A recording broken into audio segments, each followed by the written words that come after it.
ತಿಳ್ದಿರೋ ನಿನ್ನ ಯಾವಾಗ್ಲೂ ಕ್ಷಮಿಸು ಅಂತ ಹೇಳ್ತಾನೆ ಇರ್ತಾರೆ. ನಿನ್ನ ನಾವ್ಯಾಕೆ ಕ್ಷಮಿಸ್ಬೇಕು? ನೀನ್ ಮಾಡಿರೋ ಗಾಯ ಇನ್ನೂ ವಾಸಿ ಆಗಿಲ್ಲ. ಗಿರಿಜಾ ಮನನೋಯಿಸಿದ ಚಂದ್ರಕಾಂತ. ನಮ್ಮ ಕುಟುಂಬದ ಜೊತೆ ಗಿರಿಜನ್ ಕುಟುಂಬ ಸೇರ್ಕೊಂಡ್ರೆ ಚೆನ್ನಾಗಿರುತ್ತೆ ಅಂತ ಹೇಳ್ದೆ. ಎಷ್ಟು ವರ್ಷ ಅಂತಂದ್ಬಿಟ್ಟು ದ್ವೇಷ ಸಾಧಿಸೋದು ಅಂತಂದ್ಬಿಟ್ಟು ಚಂದ್ರಕಾಂತನ ತಾಯಿ ಹೇಳ್ತಾಳೆ. ಅದಕ್ಕೆ ಚಂದ್ರಕಾಂತ ಹೇಳ್ತಾನೆ, ನಿನ್ನ ಮಗಳನ್ನ ಬಿಟ್ಟಿರೋಕ್ಕಾಗ್ತಿಲ್ಲ ಅಲ್ವಾ ನೀನು, ಅವ್ರ ಮನೆಗೆ ಹೋಗಿ ಆ ಗುಡ್ಸ್ಲಲ್ಲೇ ಇದ್ಬಿಡು ಅಂತ ಹೇಳ್ತಾನೆ. ಚಂದ್ರಕಾಂತನ ಅತ್ತಿಗೆ ಹೇಳ್ತಾಳೆ, ಆ ರೀತಿ ಎಲ್ಲ ಮಾತಾಡಬೇಡಿ ಚಂದ್ರು ಅವರೇ, ಈ ಮನೆ ಋಣ ತೀರ್ತು ಅಂತೆಲ್ಲ ಹೇಳಬೇಡಿ ಅಂತಂದ್ಬಿಟ್ಟು ಹೇಳ್ತಾನೆ. ಅದಕ್ಕೆ ಚಂದ್ರ ಹೇಳ್ತಾನೆ, ನೀವು ಮಧ್ಯಕ್ಕೆ ಬರಬೇಡಿ, ಈ ಸಮಯನ ನೀವು ಚೆನ್ನಾಗಿ ನಿಭಾಯಿಸ್ತೀರಾ ಅಂತ ಗೊತ್ತು ಅಂತಂದ್ಬಿಟ್ಟು ಅವ್ರ ಬಾಯಿನ ಮುಚ್ಚಿಸ್ತಾನೆ. ಚಂದ್ರಕಾಂತ ಕೋಪದಲ್ಲಿ ಅವ್ರ ಅಮ್ಮನ ಕೈನ ಹಿಡ್ಕೊಂಡು, ಈ ಮನೆ ಋಣ ತೀರ್ತು, ಮನೆಯಿಂದ ಹೊರಗಡೆ ಹೋಗು ಅಂತಂದ್ಬಿಟ್ಟು ಕೈ ಹಿಡ್ಕೊಂಡು ಗಿರಿಜಾ ಮನೆ ಮುಂದೆ ಕರ್ಕೊಂಬಂದು ನಿಲ್ಲಿಸ್ತಾನೆ. ಹೋಗು, ಅವಳ ಮನೆಗೆ ಶಾಶ್ವತವಾಗಿ ಹೊರಟು ಹೋಗು ಅಂತಂದ್ಬಿಟ್ಟು ಬೈತಾನೆ. ಯಾಕೆ ಈ ಥರ ಎಲ್ಲ ಮಾಡ್ತೀಯಾ ಅಂತಂದ್ಬಿಟ್ಟು ನಂದಕುಮಾರ್ ಕೇಳ್ತಾನೆ. ಅದಕ್ಕೆ ನಂದಕುಮಾರ್ಗೆ ಚಂದ್ರಕಾಂತ ಹೇಳ್ತಾನೆ, ನೀನೊಬ್ಬ ಅನಾಥ ಅಂತಂದ್ಬಿಟ್ಟು ಬೈತಾನೆ. ಅದಕ್ಕೆ ನಂದಕುಮಾರ್ ಕೂಡ ಬೇಜಾರು ಮಾಡ್ಕೊತಾನೆ. ಗಿರಿಜಾ ಚಂದ್ರಕಾಂತ್ಗೆ ಬೈತಾಳೆ, ಅಮ್ಮನ ಹತ್ರನೇ ಈ ರೀತಿ ಎಲ್ಲ ನಡ್ಕೊಂತೀಯಲ್ಲ, ನಿನಗೆ ನಾಚಿಕೆ ಆಗಲ್ವಾ ಅಂತ ಬೈತಾಳೆ. ಇಷ್ಟೆಲ್ಲ ಪ್ರಾಬ್ಲಮ್ ಆಗಿದ್ದು ನಿನ್ನಿಂದನೇ. ಎಲ್ಲ ಒಂದು ಮೂಲೆಯಲ್ಲಿ ಜಪ ಮಾಡ್ಕೊಂಡು ಕೂತಿದ್ರೆ ನಾವೇನು ಹೇಳ್ತಿರ್ಲಿಲ್ಲ. ನಿನ್ನನ್ನು ಕ್ಷಮಿಸ್ಬೇಕಂತೆ, ನಿನ್ನಿಂದ ನಾವು ಅಪ್ಪನ ಕಳ್ಕೊಂಡಿದ್ದೀವಿ, ಸಂಬಂಧನೇ ಬೇಡ ಅಂತಂದ್ಬಿಟ್ಟು ಓಡೋದಳು ನೀನು, ಯಾವ ಬಾಯಲ್ಲಿ ಅಮ್ಮ ಅಂತ ಅಂತೀಯ, ನಿಂಗೆ ನಾಚಿಕೆ ಆಗಬೇಕು ಅಂತಂದ್ಬಿಟ್ಟು ಚಂದ್ರಕಾಂತ ಗಿರಿಜೆಗೆ ಬೈತಾನೆ. ಗಿರಿಜೆ ಹೇಳ್ತಾಳೆ, ನಾನೇನು ನಾಚಿಕೆಡು ಬಾಳು ಬಾಳ್ತಾ ಇಲ್ಲ, ಅವತ್ತೇ ಆಗಲಿ ಇವತ್ತೇ ಆಗಲಿ ನಾನು ಯಾವನೋ ಕಟ್ಕೊಂಡು ಓಡೋದೆ ಅನ್ನೋ ನೋವು ಅಮ್ಮನ ಕಣ್ಣಲ್ಲಿ ಕಾಣ್ತಿಲ್ಲ. ನಾನೊಬ್ಬ ಒಳ್ಳೆ ವ್ಯಕ್ತಿನ ಮದುವೆ ಆಗಿದ್ದೀನಿ, ಅದಕ್ಕೆ ಅಮ್ಮನಿಗೂ ಕೂಡ ಸಮಾಧಾನ ಇದೆ. ಅದಕ್ಕೆ ಇಷ್ಟು ನೀವು ಹಾಗೆ ಸಾಧಿಸ್ತಿದ್ರು ಕೂಡ ಅವಳನ್ನ ಕ್ಷಮಿಸಿ ಅಂತಂದ್ಬಿಟ್ಟು ಅಮ್ಮ ಹೇಳ್ತಿರೋದು ಅಂತಂದ್ಬಿಟ್ಟು ಗಿರಿಜಾ ಹೇಳ್ತಾಳೆ.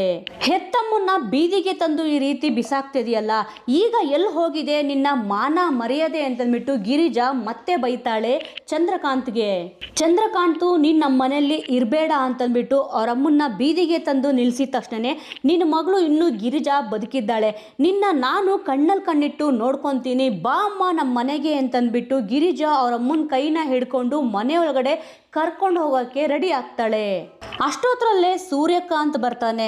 ಮಧ್ಯದಲ್ಲಿ ಬಂದು ನಿಲ್ಲಿಸಿ, ಏನೇ ಇದ್ರೂ ಕೂಡ ಮನೆಯೊಳಗಡೆ ಹೋಗಿ ಮಾತಾಡೋಣ ಬಾ ಅಮ್ಮ ಅಂತಂದ್ಬಿಟ್ಟು ಗಿರಿಜನ್ ಕೈಯಿಂದ ಅವರಮ್ಮನ ಕೈನ ಬಿಡಿಸ್ಕೊಂಡು ಮನೆಯೊಳಗಡೆ ಕರ್ಕೊಂಡು ಹೋಗ್ತಾನೆ.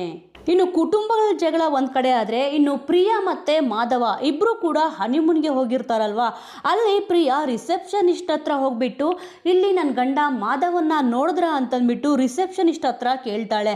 ಆಗ ರಿಸೆಪ್ಷನಿಸ್ಟು ಒಂದು ಹೂ ಮತ್ತು ಚಾಕ್ಲೇಟ್ ಕೊಟ್ಬಿಟ್ಟು ಐ ಲವ್ ಯು ಅಂತಂದ್ಬಿಟ್ಟು ಹೇಳ್ತಾಳೆ.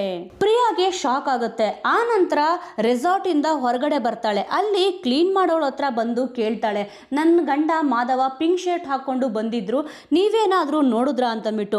ಅವಳು ಕೂಡ ಅಲ್ಲಿ ಐ ಲವ್ ಯು ಅಂತ ಹೇಳಿ ಒಂದು ರೋಸು ಮತ್ತೆ ಒಂದು ಚಾಕ್ಲೇಟ್ನ ಕೊಡ್ತಾಳೆ.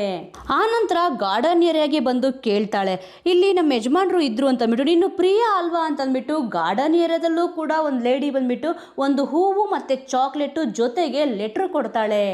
ಆ ಲೆಟ್ರು ಮಾಧವನೇ ಬರೆದಿರ್ತಾನೆ. ಪ್ರಿಯಾಗೆ ಸರ್ಪ್ರೈಸ್ ಕೂಡ ಆಗುತ್ತೆ.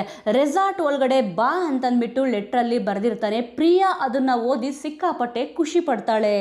ಸೂರ್ಯಕಾಂತ್ ಮನೆಯೊಳಗಡೆ ಅವ್ರ ಅಮ್ಮನ್ನ ಕರ್ಕೊಂಡ್ ಬಂದಿದ ತಕ್ಷಣನೇ ಚಂದ್ರಕಾಂತ್ ಹೇಳ್ತಾನೆ, ಇವ್ರನ್ನ ಕರ್ಕೊಂಬರ್ಬಾರ್ದಿತ್ತು, ಅಲ್ಲೇ ಬಿಟ್ಟು ಬರಬೇಕಿತ್ತು, ಆಗ ಗೊತ್ತಾಗ್ತಿತ್ತು ಇವ್ರಿಗೆ ನಮ್ಮ ವ್ಯಾಲ್ಯೂ ಏನು ಅಂತಂದ್ಬಿಟ್ಟು. 3 ದಿವಸ ನೋಡ್ಕೊಳಕ್ಕಾಗದೆ ಮತ್ತೆ 4ನೇ ದಿವಸಕ್ಕೆ ಬರ್ತಾ ಇದ್ರಲ್ಲ, ಆಗ ಅಮ್ಮನಿಗೆ ನಮ್ಮಿಬ್ರು ವ್ಯಾಲ್ಯೂ ಏನು ಅಂತಂದ್ಬಿಟ್ಟು ಗೊತ್ತಾಗ್ತಿತ್ತು ಅಂತ ಹೇಳ್ತಾನೆ. ಅವ್ರ ಮನೆಗೂ ನಮ್ಮ ಮನೆಗೂ ಆಗಲ್ಲ ಸರಿ, ಏನೇ ಇದ್ರೂ ಕೂಡ ಮನೆಯೊಳಗಡೆ ಬಂದು ಮಾತಾಡಬೇಕು, ಏನೇ ಜಗಳ ಆದರೂ ಕೂಡ ಅಮ್ಮನ್ನ ಅವ್ರಿಗೆ ಬಿಟ್ಕೊಟ್ಬಿಡ್ತೀಯಾ, ಒಂದು ವೇಳೆ ಸಮಾಜ ಏನು ಮಾತಾಡುತ್ತೆ, ನನ್ನ ಪೊಲಿಟಿಕಲ್ ಕೆರಿಯರು ಹಾಳಾಗಲ್ವಾ, ನೀನು ಯೋಚನೆ ಮಾಡಲಿಲ್ವಾ, ಇದೆಲ್ಲ ಸ್ವಲ್ಪ ಯೋಚನೆ ಮಾಡಬೇಕಿತ್ತು, ಯಾಕಂತಂದರೆ ಪೊಲಿಟಿಕಲ್ ಕೆರಿಯರು ಹಾಳಾಗ್ಬಿಡುತ್ತೆ, ಎಲ್ಲರೂ ಏನು ಹೇಳ್ತಾರೆ ಗೊತ್ತಾ, ಇವ್ರ ತಾಯಿನೇ ಇವನು ಸರಿಯಾಗಿ ನೋಡ್ಕೊಳ್ಳಿಲ್ಲ, ಇನ್ನು ಸಮಾಜನ ಏನು ನೋಡ್ಕೊತಾನೆ ಅಂತಂದ್ಬಿಟ್ಟು ನನ್ನ ಪೊಲಿಟಿಕಲ್ ಕೆರಿಯರು ಹಾಳಾಗುತ್ತೆ ಅಂತಂದ್ಬಿಟ್ಟು ಸೂರ್ಯಕಾಂತ್ ಹೇಳ್ತಾನೆ. ಇವತ್ತ ನಿಮ್ಮ ಟೈಮು ಚೆನ್ನಾಗಿತ್ತು, ಅದಕ್ಕೆ ನೀವು ಮನೆಯಲ್ಲೇ ಉಳ್ಕೊಳ್ಳೋಂಗಾಯ್ತು ಅಂತಂದ್ಬಿಟ್ಟು ಚಂದ್ರಕಾಂತ್ ಹೆಂಡತಿ ಇಂದ್ರ ಅವ್ರ ಅತ್ತೆಗೆ ಹೇಳ್ತಾಳೆ. ಇತ್ತ ಗಿರಿಜಾ ಕೂಡ ಅಳ್ತಾ ಇರ್ತಾಳೆ.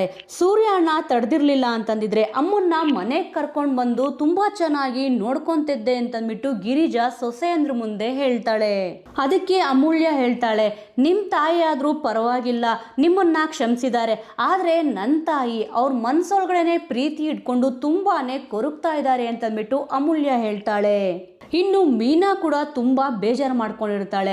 ನಿಮ್ಮ ಎದುರುಗಡೆ ಆದರೂ ಕೂಡ ನಿಮ್ಮ ತಾಯಂದ್ರು ಇದ್ದಾರೆ, ನನಗೆ ಆ ಒಂದು ಅದೃಷ್ಟನೇ ಇಲ್ಲ ಅಂತಂದ್ಬಿಟ್ಟು ಮೀನಾನು ಕೂಡ ಕಣ್ಣಲ್ಲಿ ನೀರು ಹಾಕ್ತಾಳೆ.